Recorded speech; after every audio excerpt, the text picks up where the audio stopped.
L'invité politique de Guillaume Durand sur Radio Classique et Paris Première. Les gens disent Jean-Christophe Lagarde, c'est possible, mais au fond, pour ceux qui ne votent pas Front National, ils n'y croient pas. Alors vous y croyez ou pas, cette victoire possible ? Je pense que le risque existe et que c'est bien la première fois dans la vie de la République, avec ce paradoxe que Guillaume Tamar le disait à un moment, on a d'abord comme priorité de pouvoir faire baisser le chômage, redresser l'école. Il se trouve que le programme du Front National, maintenant il est sur la place publique, tout le monde constate qu'il est à la fois incohérent, ruineux, ce serait un suicide collectif pour la France. L'Institut Montaigne, 200 milliards. Mais je pense, exactement, 200 milliards. Mais je pense que elle est aujourd'hui le thermomètre des insatisfactions françaises, des frustrations, du ras-le-bol des Français.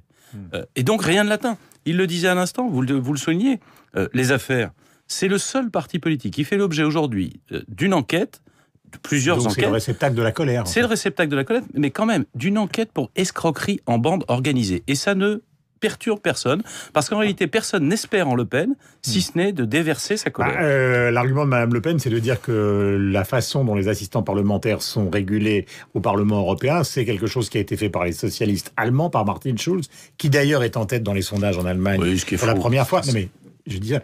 Et donc, de toute façon, comme elle ne partage pas ses valeurs, il n'y a aucune raison qu'elle obéisse. En gros, c'est ça l'argument. Oui, enfin, quand il y a une règle, quand il y a une loi, on doit la respecter, on peut la combattre, on peut vouloir la changer. Mais si Mme Le Pen, demain, était présidente de la République, elle fait des lois et elle autorise tout le monde à les enfreindre. Et puis, excusez-moi, escroquerie en bande organisée, détournement de fonds publics, je ne sais pas ce que donnera l'enquête, mais enfin, c'est quand même pas rien. Et puis, pardon, les règles européennes, elles n'ont pas été fixées par les socialistes, mais par l'ensemble du Parlement européen, parce qu'il y a souvent des accords dans un Parlement pour avoir des règles de vie collective. Elles sont souvent plus saines, d'ailleurs, que celles du Parlement français. François Bayrou, 4e, vous y croyez ? 16h30. Je ne sais absolument pas ce que fera François Bayrou. Mais il y a un truc qui est assez bizarre ce matin, parce qu'en général, les indiscrétions politiques sur toutes les grandes décisions courent dans les journaux le matin même. Là, il n'y a rien. Ça veut dire que je pensais que lui-même ne sait pas très bien ce qu'il va dire à 16h30. Pas du tout. Je crois qu'il a une petite équipe et que cette petite équipe, elle sait ménager le suspense pour permettre la prise de parole de François Bayrou. Mais soyons simples. Est-ce que François Bayrou sera candidat ou pas ? Je n'en sais rien. Est-ce qu'il a envie d'être président de la République ? Je pense que les Français l'ont compris depuis longtemps. Nous aussi, puisque nous avons participé il y a une dizaine d'années à ces campagnes, ça fait longtemps que ce n'est plus notre histoire.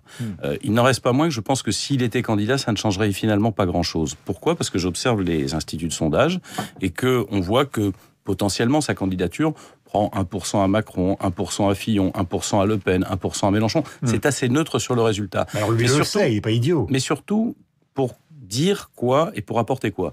Parce que c'est vrai que de toute façon, cette élection, elle est particulière. Si les socialistes ont organisé une primaire, si la droite et le centre ont organisé une primaire, c'est parce qu'on sait que malheureusement, les frustrations de la société française sont telles que Mme Le Pen sera au second tour.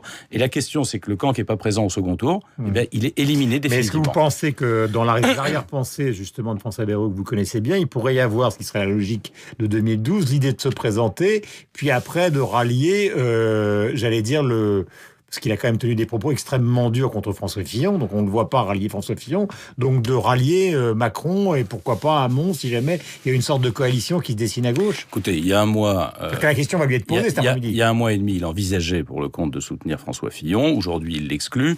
Je pense donc qu'il lui reste que la solution de soutenir Monsieur Macron, ce qui après tout serait assez cohérent avec le choix qu'il a fait en 2012 de voter pour... C'est pour ça que je vous pose la question, justement. Ça serait assez cohérent avec le choix qu'il avait fait de voter François Hollande, peut-être d'ailleurs de vouloir entrer ou former une coalition. Cela dit, moi, la difficulté que j'ai dans ces démarches-là, au-delà des ambitions personnelles, des calculs politiques pour avoir un groupe parlementaire, c'est une chose simple, où est le projet ? Si nous avons choisi de soutenir François Fillon, c'est parce que, et nous sommes encore en train de discuter, d'un projet politique. Parce qu'il y a l'élection présidentielle, c'est pas l'élection d'un sauveur. François Fillon ne sera pas le sauveur de la France. Emmanuel Macron, Marine Le Pen, Benoît Hamon non plus. Il n'y aura pas de sauveur dans cette affaire. C'est une coalition dans laquelle il y aura l'UDI. Il y a besoin... C'est ça qui va sauver la France. Pardon. Non, il y a besoin d'un projet, d'un programme. Est-ce que, alors que depuis 35 ans, à chaque fois on élit celui qui nous explique que tout va aller bien, il suffit de sa personne, on n'a pas besoin de se soucier, et tout se dégrade, le chômage, l'éducation, la dette du pays. Est-ce qu'on fait comprendre aux Français, c'est une des vertus du projet de François Fillon, qu'on a des efforts à faire, mais que ces efforts, qu'il est en train d'amender, ces efforts, si nous les faisons, bien sûr qu'il l'amende, nous sommes en train de discuter avec lui, il y a des modifications dans le projet, quand vous voulez faire une coalition, c'est normal. Mais est-ce que nous proposons aux Français le miroir aux alouettes, le demain en race gratis, comme comme le font Macron, Hamon, Le Pen, ou est-ce qu'on dit aux Français, si nous sommes sérieux et que nous faisons des efforts, qu'on les répartit équitablement, enfin on retrouvera de l'emploi, enfin nos gosses auront une chance de réussir à l'école. C'est quand même ça le fond de l'élection présidentielle. L'argument de la gauche, c'est de dire que, étant donné la situation personnelle de François Fillon, il ne pourra rien faire, parce qu'il va se retrouver un moment face à Martinez et Mailly, qui vont lui dire Pénélope, Pénélope, Pénélope. D'accord, je vais vous faire une observation. Par exemple, la gauche, la majorité des députés à l'Assemblée nationale ont saisi le déontologue de l'Assemblée nationale pour savoir si François Fillon avait enfreint les règles. Le déontologue, c'est une personne neutre, nommée par Claude Barthelone. Il a dit hier que François Fillon avait parfaitement respecté les règles de l'Assemblée nationale. Donc il n'y a jamais d'emploi fictif d'après vous. Ça, c'est le problème de la justice. Et je pose la question à vous, j'ai pas la justice devant moi. Non, mais vous n'avez pas la justice devant vous, mais moi, je prétends pas être justicier. C'est-à-dire que j'ai vu tellement souvent dans la vie politique qu'on mettait en cause quelqu'un et qu'in fine, la justice, après enquête, disait que finalement, il avait respecté la loi. Je pense par exemple à Julien Drey, dont on a détruit la carrière politique il y a quelques années. C'est un opposant politique par rapport à moi. Mais je constate qu'à l'époque, on lui a fait toute une histoire, et qu'en réalité, il n'avait rien fait, mais que sa carrière politique a été brisée. Et là, on est dans un contexte particulier. Parce qu'on est juste avant l'élection présidentielle et les Français doivent juger si en réalité, de ce point de vue-là, maintenant on sait à peu près tout des explications qui ont été données, ils considèrent que ça disqualifie François Fillon. Moi, je ne le crois pas. Évidemment que c'est pas une bonne chose, mais je ne le crois pas. Et puis si c'est pas François Fillon... Pardon, quelle est l'autre option ? L'option, c'est Marine Le Pen et le suicide collectif de notre économie, de notre société ? Ou l'option, c'est Emmanuel Macron qui revendique hier l'immaturité politique pour représenter la France dans un monde aussi dangereux ? Dans un monde où on a... Il a toujours fait le procès, les politiques, considérant que justement la naissance des partis, c'était l'espoir, comme le général de Gaulle, et puis la pratique des partis, c'était la défaite consommée. C'est ça sa définition de la mystique. C'est évidemment... Oui, enfin, la politique, c'est pas de la mystique. C'est pour de moi Gaulle, d'abord... Si, ça l'était au début. De Gaulle, il avait un projet pour la France, et il se trouve que nous avons besoin d'un projet pour la France. Je suis pas en train de comparer De Gaulle à Macron. Non, je pense que le niveau n'est pas le même. Mais quand vous avez aujourd'hui un président des États-Unis qui dit qu'il veut démolir l'Europe, pourquoi ? Parce qu'il veut séparer nos 27 pays pour faire en sorte d'imposer ses intérêts, d'imposer ses avantages, de nous faire perdre nos emplois encore plus et de nous imposer sa loi. Lorsque vous avez, on le sait, une guerre qui nous est conduite par un intégrisme islamiste, on a besoin d'avoir quelqu'un qui a un peu de maturité, un peu d'expérience, mais aussi qui a un projet politique. On ne peut pas être dans l'improvisation permanente. Quand vous voyez qu'il y a une commission parlementaire, 2 sénatrices, une à gauche et une qui représente, donc qui est à gauche, qui est proche du Vert, et une des Républicains qui disent que toutes les formes de déradicalisation en France ne fonctionnent pas, qu'on vient encore de démanteler un attentat de 3 personnes dont on ne connaissait pas la cible.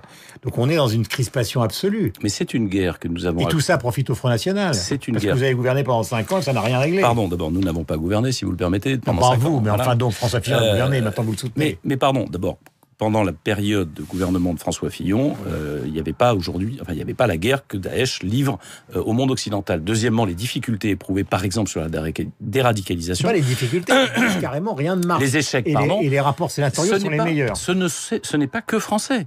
On est en train, face à un phénomène nouveau, en fait, de mon point de vue, on est un peu face à ce qu'on a connu à la fin de la Seconde Guerre mondiale, quand vous aviez des nazis parfaitement fanatisés. Comment on fait en sorte pour traiter ces individus ? Pour moi, il y a 2 solutions. Ceux qu'on ne parvient pas à les fanatiser, on les laisse en prison, parce que ces gens sont trop dangereux. Et on va avoir le problème avec tous ceux qui reviennent de Syrie, au moment où Daesh recule, de Syrie et d'Irak, qui sont des bombes potentielles dans notre société. Ceux-là doivent rester en prison. Et puis, si on parvient...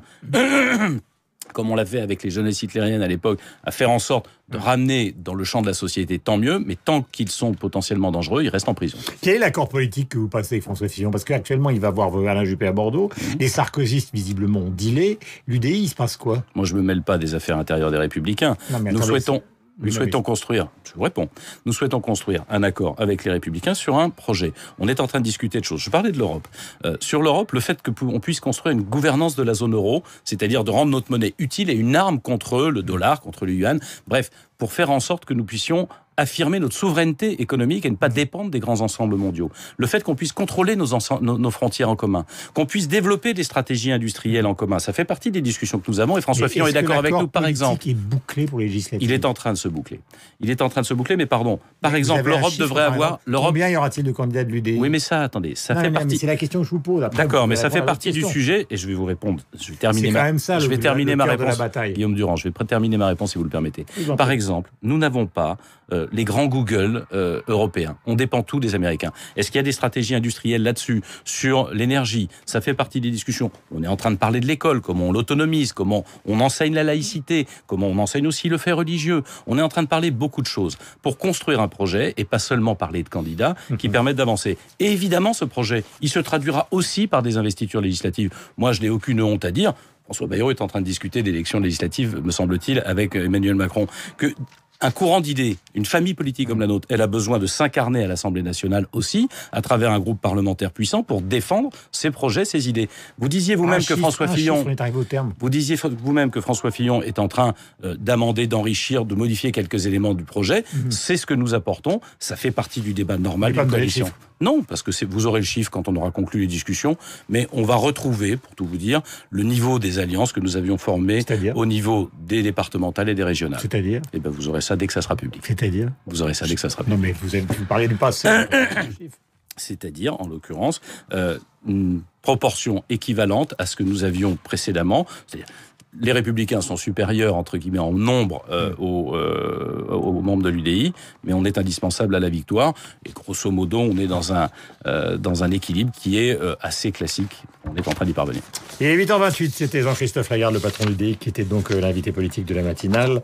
Je rappelle que François Fillon donc rencontre aujourd'hui à Bordeaux Alain Juppé. Nous avons rendez-vous avec le rappel des titres, nous avons rendez-vous avec Michel Grossière pour la revue de presse, nous avons rendez-vous avec Albert de Monaco pour le match fantastique d'hier soir. Vous l'avez vu le match d'hier soir ? Non, j'ai pas eu le temps parce que j'avais une réunion hier soir. Voilà, merci mille fois. Normalement, les élections classiques, le matin, vous aviez choisi peut-être un morceau, mais pour l'instant, il ne m'est pas parvenu, donc nous verrons ça. Ah, on ne m'a pas demandé. Voilà, on le diffusera plus tard. Merci donc Jean-Christophe Lagarde. Il est 8h28.